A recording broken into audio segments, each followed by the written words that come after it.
Good evening friends, আপোনালোক সকলোকে মোৰ নতুন এটি ব্লগলৈ স্বাগতম জনাইছোঁ।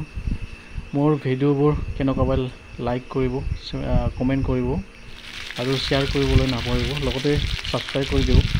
আজি কুচিয়া ৰান্ধিবলৈ ওলাইছোঁ, মানে কুচিয়া কি খাম আজি, কুচিয়াৰ লগত মানে কি কৰিছোঁ আৰু আলু দিছোঁ, তাৰ বাহিৰে একো দিয়া নাই। পিঁয়াজ নহৰু আদা মানে পেষ্ট বনাই লৈছোঁ, সেয়া দি দিলোঁ। অকণমান ভালকৈ ফ্ৰাই কৰিব লাগে।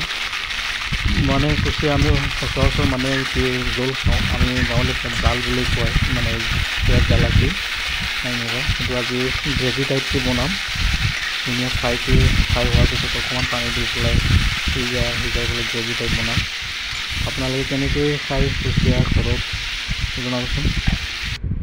বেলেগো দিয়া নাই, বেলেগ একো মানে মছলা পাতি দিয়া নাই। এইটো আদা নহৰু আৰু কিন্তু জালুক দিছোঁ, জালুক পেষ্ট বনাইছোঁ।